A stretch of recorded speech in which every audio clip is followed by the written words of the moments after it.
Hello and welcome to Your New Jersey. I'm Lisa Marie Falbo. On today's show, we'll hear the inspiring story of Nicole Guzzardi, founder of the Smart Foundation, whose powerful journey from struggle to success is changing lives for single mothers across New Jersey.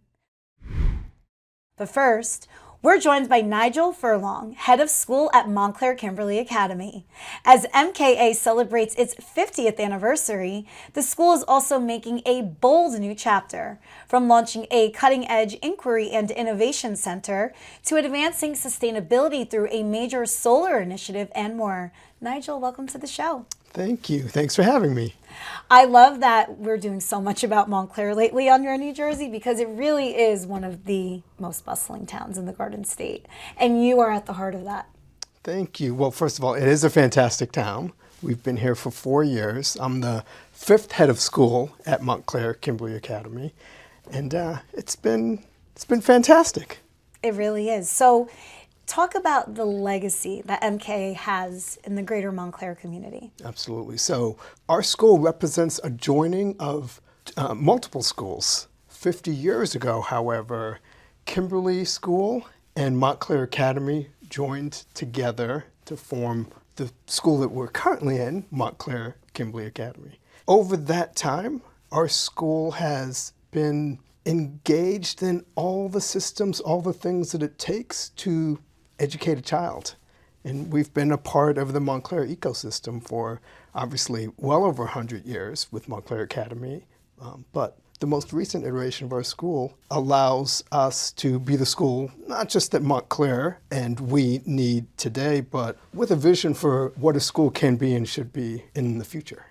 What sets MKA apart from all of the other privates around the state? So whether private schools or public schools, we are all deeply engaged in intellectual and academic excellence. I think 2 additional factors, though, distinguish MKA.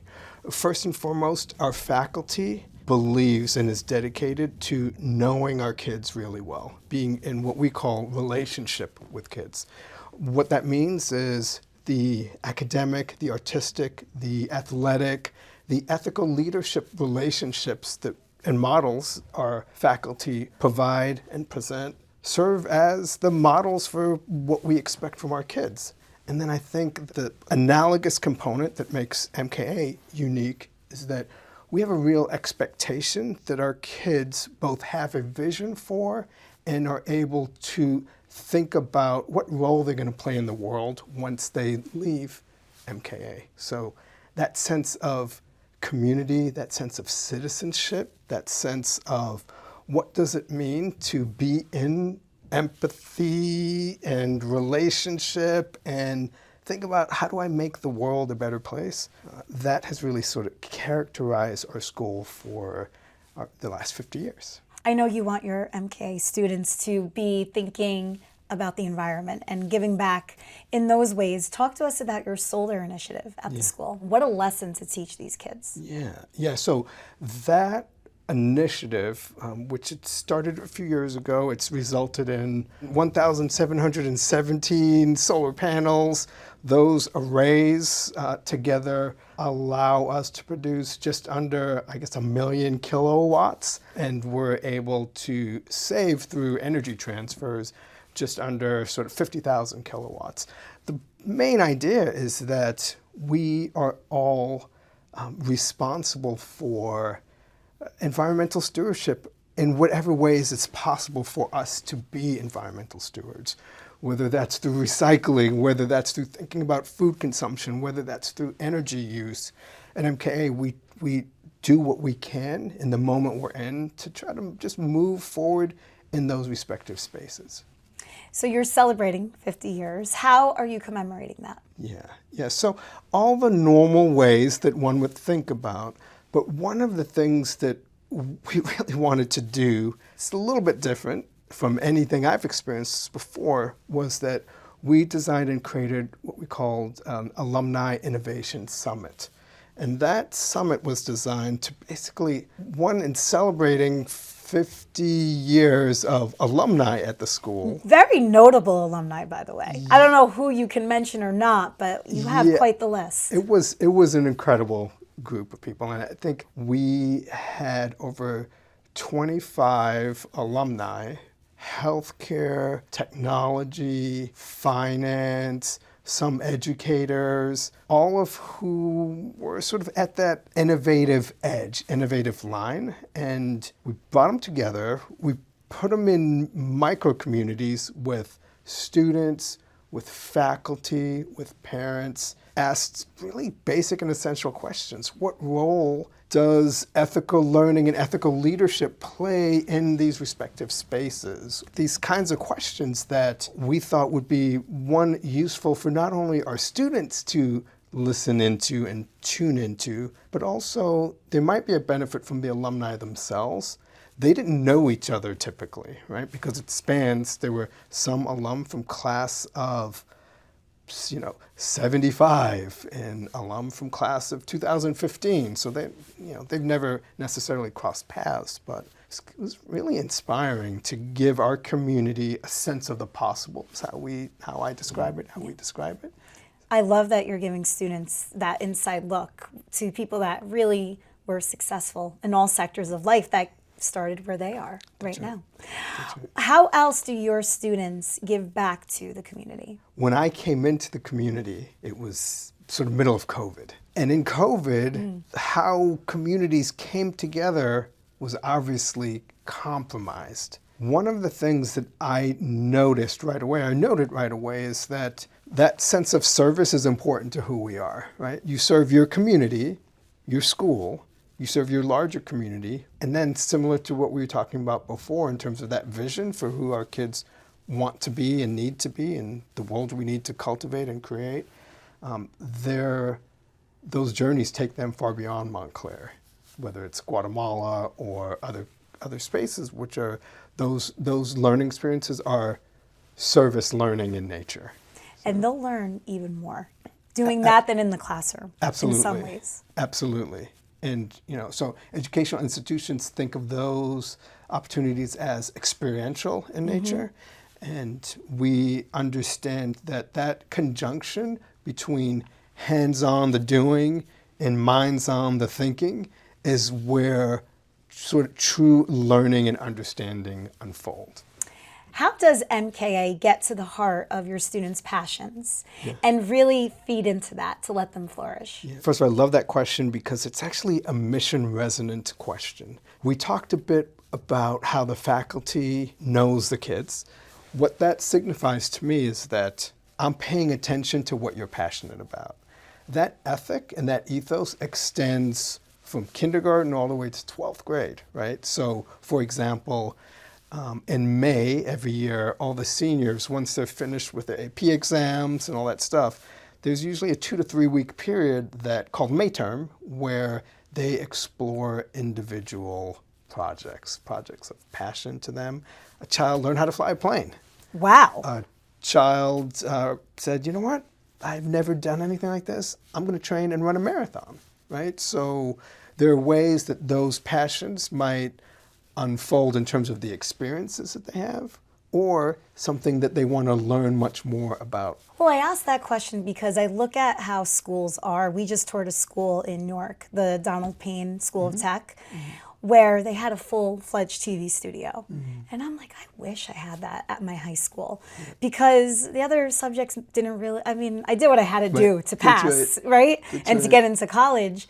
But man, if I could have been here at 15 years old, I wonder where I would have been now. Absolutely. Because I would have been so locked in and engaged. And I love that education has gone in that way. Absolutely. And I know you have, obviously, at MKA. We are completing sort of our Inquiry and Innovation Center at the school. And that's really redesigned and expanded math, science, robotics spaces, collaborative spaces for both students and faculty. We design based on what our kids are asking for. I love that you listen to your students and you put that into action. And I have to say all the credit in the world goes to really, I guess it's 3 groups. First and foremost, the faculty, and then the MKA administration, and then the board of trustees, right? Like to excel in any way, you have to have those relationships and those partnerships, thinking, deliberating, stretching, at a really high level. Yeah, absolutely. Yeah. Before we wrap, why do you love doing this so much? Because clearly you do. So my family moved here from the West Indies, and no one in my family, actually sort of before me, had gone to college, or many had not finished high school, or whatever the level was like. So the reality is that for me and for us, I grew up in a context where educational access and opportunity was the gateway and the key to a world far beyond the world that hundreds of my ancestors had. As an educator, and my wife is also an educator, it became important for us to continue to cultivate those kinds of opportunities for our own children, but also children in general. I love that answer. Well, MKA and the Montclair community are very lucky to have you. Nigel, where can people find out more about MKA? Yep, mka.org. We have all sorts of information about our schools: athletic, artistic, academic, ethical leadership, scientific, STEM plus, all the stuff that you can imagine.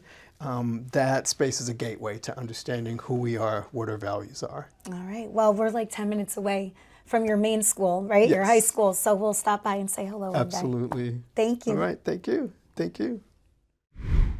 I'm honored to welcome Nicole Guzzardi, founder and president of the SMART Foundation, Single Moms All Rise Together, based in Marlboro. Nicole's path from hardship to entrepreneurship is nothing short of remarkable. Nicole, welcome to the show. Thank you for having me.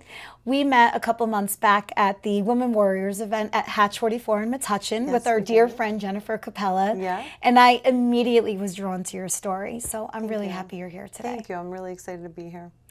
Tell us where the journey began. So it started, the SMART Foundation started a thought in my mind back when I was 26, 27 years old. I was just going through my first divorce. I am divorced twice.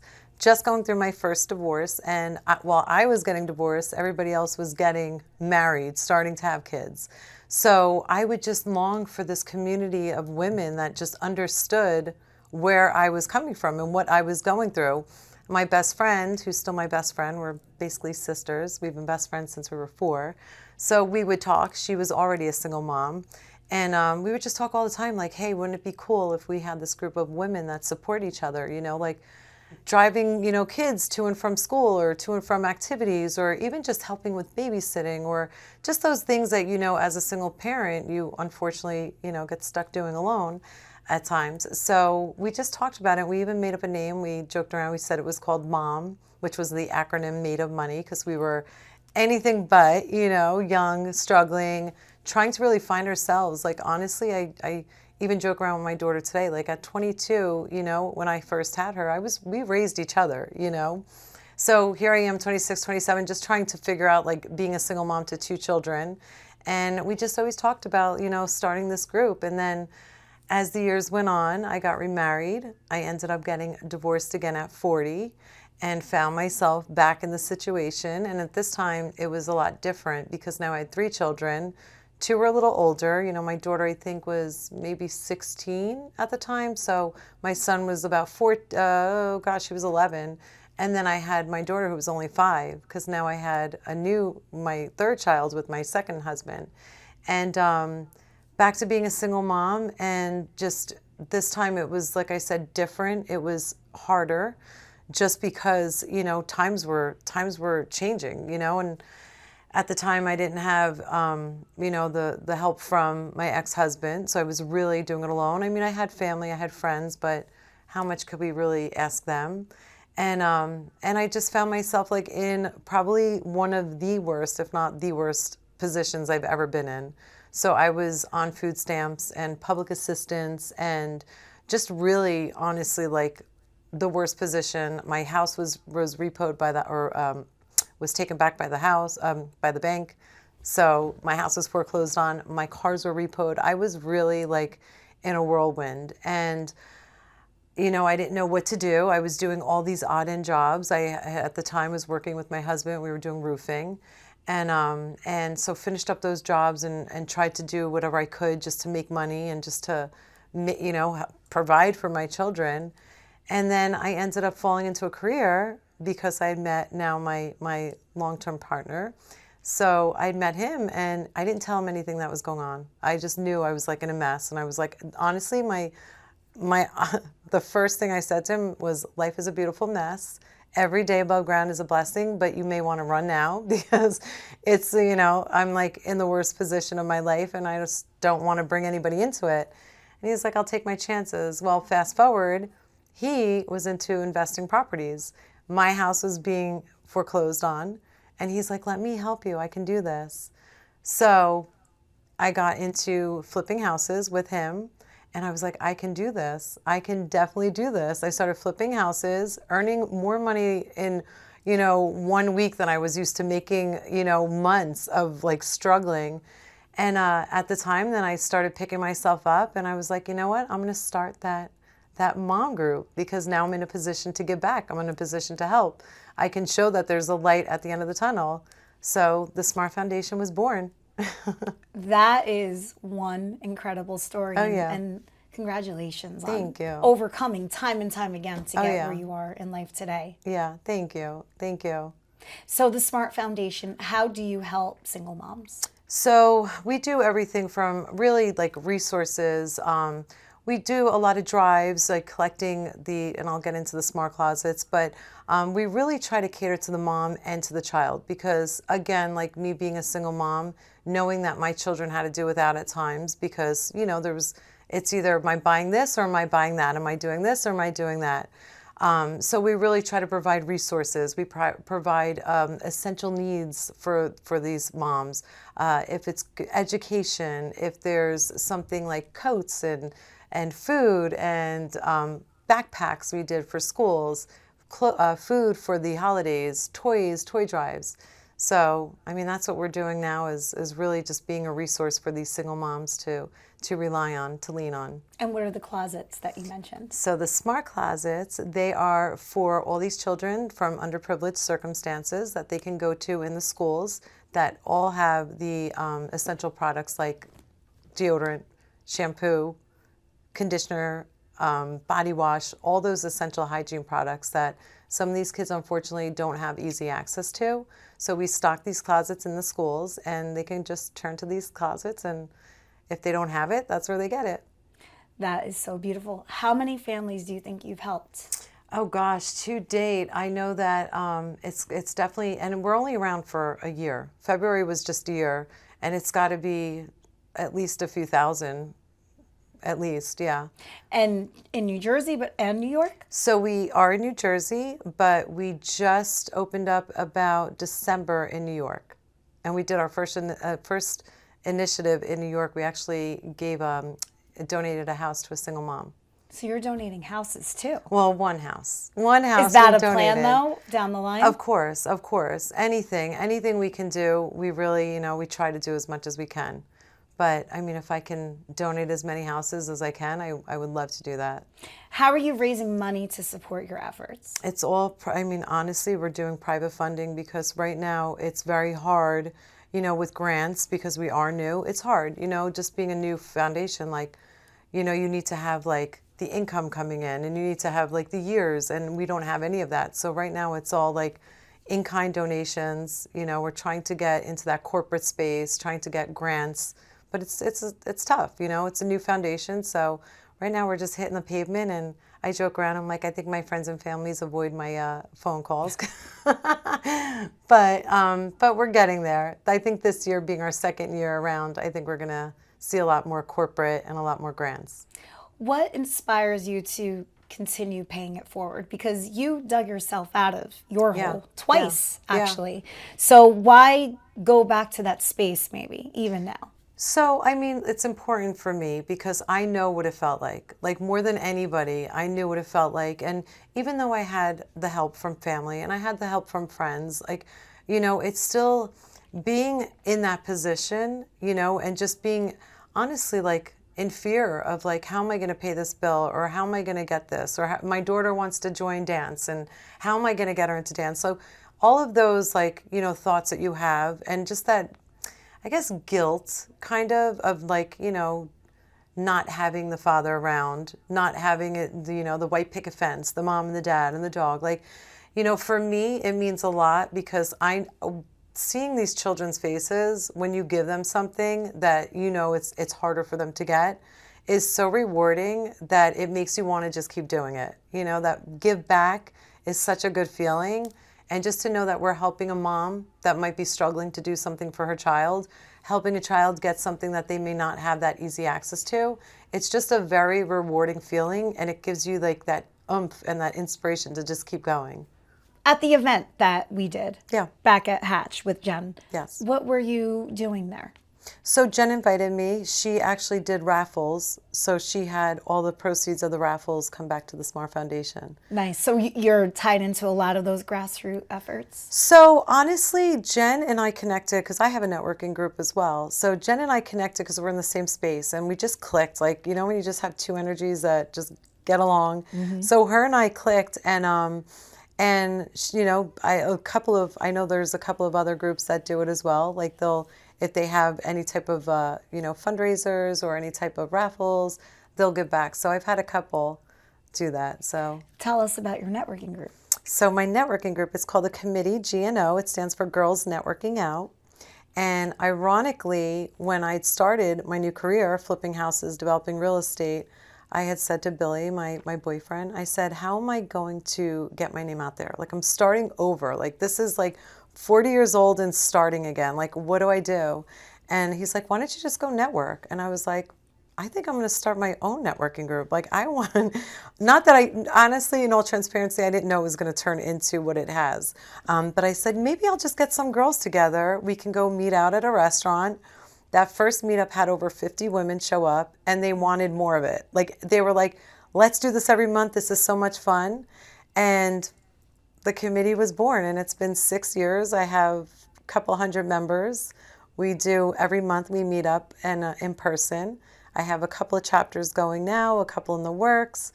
So yeah, and it was all to generate leads. And literally the first year in business, just through networking, I was able to generate over $1 million in revenue. Unbelievable. It's crazy, just Where from networking. Yeah, just from, I mean, I love the power of networking groups. I wish yeah. I had the time. Yeah, Right now, right. I just, a 4 and a 2-year-old, That's it's tough. Yeah, Yeah. it's a little, You're in the deep of it. yeah, right a now. little, I'll be out of it, I think, soon. Yeah. Where in New Jersey do you meet? All over New Jersey, but right now we have chapters in Bergen County and then Monmouth County. So, but we do little meetups here and there, you know, but really it's more Central and North Jersey right now. Did you imagine that this was going to be your life? No, I didn't. And it just goes to show, like, you just never know. You never know what to expect. You know, I always say, like, I don't look at anything that I've went through as like a bad thing. I actually look at it as all a good thing, a positive thing, because every decision I've made and everything I went through all led me to where I am today, you know, and I feel like just things happen for a reason, you know, even if they're not a good thing and it's a bad thing. I feel like there's a purpose for it, you know, and what doesn't kill us makes us stronger. But I would have never thought that I would have went through what I went through. And listen, you know, I still hopefully, knock on wood, have another 50 years to go. So you never know what, you know, what the future holds. But the good thing is I always stay positive. Nobody ever knew whenever I was going through like hard times. When people would hear like, oh my gosh, you're going through that? Because I would just go about my day with a smile. I would just be very positive, and, you know, it's just the key to life, I think. Where can people find out more about the Smart Foundation? On our website, thesmartfoundation.org. And what about the networking group? The networking has the committee, gno.com. I love that. And I have a website for myself, therealng.com, and that just goes develop my real estate, the committee, the Smart Foundation. So if anything, you can connect with me on therealng.com. One-stop shopping. The one-stop shop. By the way, how many properties do you have in development right now? So we develop about 200 to 250 a year. And I think right now we probably have, between New York, New Jersey, and Pennsylvania, I would say we probably have close to 25 projects going on. So yeah, we do all over New Jersey, all over New York. So we just dipped into the Pennsylvania market. But yeah, we're the place to go, or the place to call if you want to sell your house fast for cash. People facing foreclosure. That's why when I met Billy and he was like, I started to like little by little tell him my story. He was like, I can help you. Like, we can get this house back. We can flip this house. And but Do you yeah, still have the house in your possession? so we sold that house and we bought another house. Okay. We had to flip that house. So we sold that house. So That's so cool. yeah, at one time I was losing a house. Now I own properties. I have Airbnbs. I'm flipping houses. I'm donating houses. Unbelievable. So you never know. You never know. Exactly. And I hope people watching this get inspired. If Yeah. they're going through a hardship in their life, Absolutely. there is light at the end of the tunnel. I always say that. There really is. Nicole. And everything happens for a reason. Yes. So. Thank you so much for being here. Thank you for having me. Thank you for joining me on another episode of Your New Jersey. I'm Lisa Marie Falbo. We'll see you back here next week.